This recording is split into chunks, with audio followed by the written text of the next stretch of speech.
Assalamualaikum warahmatullahi wabarakatuh. A'udzubillahi minasyaitonirrajim. Fa idza qudiyatis sholatu fantashiru fil ardi wabtaghu min fadlillah wazkurullaha katsiran la'allakum tuflihun. Sahabat pendengar yang berbahagia, kesempatan ini saya sedikit membahas tentang semangat kerja dalam Islam. Kalau kita renungkan firman Allah yang tadi saya bacakan, bagaikan sebuah percikan air surgawi yang membasuh wajah umat Islam untuk tampil sebagai seorang yang bekerja keras dan berprestasi. Betapa untuk menggapai keberuntungan hidup tidaklah hanya cukup tenggelam dalam masalah keberuntungan hidup, tidaklah juga tenggelam dalam masalah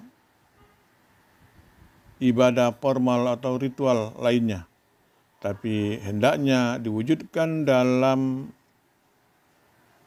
ibadah yang nyata, sebagaimana tafsir ayat tadi, bertebaran di muka bumi, fantasiru fil ard, seharusnya mampu memberikan efek batin berupa ilham untuk menjadikan diri kita sebagai sosok manusia yang memiliki semangat tinggi, yang di dalamnya ada dinyatakan lewat ungkapan carilah karunia Allah.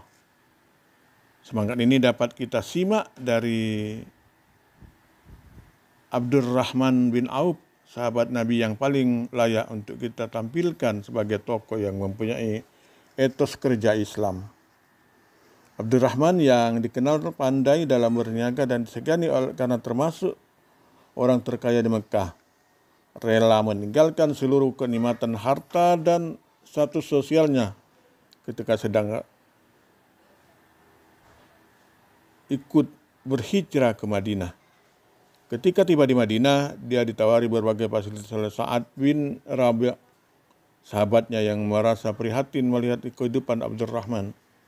Tapi dengan halus dia menolaknya dengan berdoa, berkata, cukuplah bagiku engkau tunjukkan di mana pasar.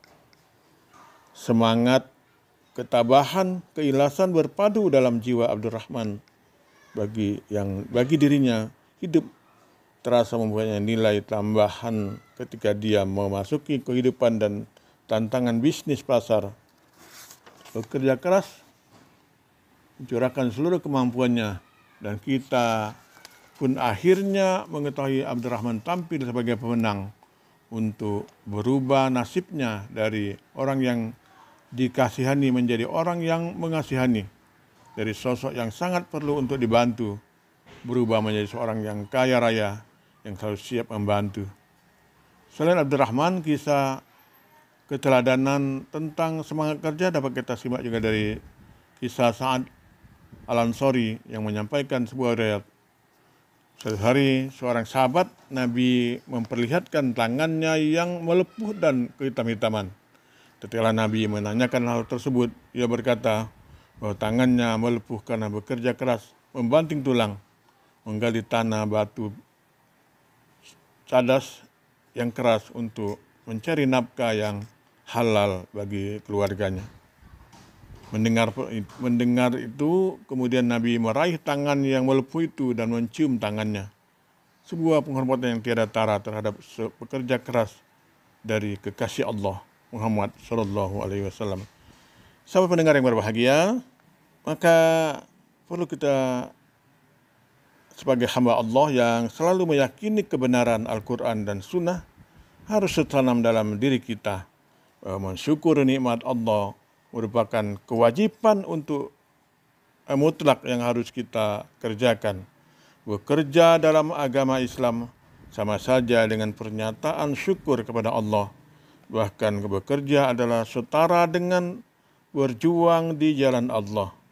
Sehingga dengan demikian ajaran ini mempunyai makna bahwa siapapun yang tidak bekerja, hidupnya tidak mau memberikan manfaat, maka ia telah berjalan di atas jalan yang tidak disenangi oleh Allah, karena dia tidak mensyukuri nikmat hidup, yaitu nikmat sehat yang Allah berikan Maka dari itu tidak ada alasan bagi orang muslim selalu tenggelam dalam lamunan, nerimo nasib, bahasa Jawanya, hidup karena jiwa yang malas, apalagi hanya sekedar menunggu dan menghayal datangnya rezeki, dadakan yang diharapkan nomplok datang karena mengadu nasib lewat undian dan lainnya.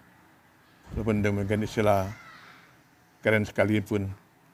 Sebagaimana Allah berfirman, sesungguhnya Allah tidak akan merubah nasib suatu kaum jika kaum itu sendiri tidak mau merubah dalam dirinya sendiri.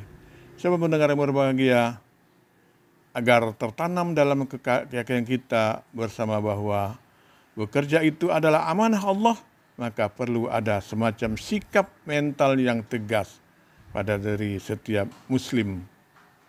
Pertama, bahwa karena bekerja itu adalah amanah Allah, maka dia akan bekerja dengan sungguh-sungguh dan tujuan agar pekerjaannya tersebut menghasilkan tingkat hasil yang sebaik mungkin.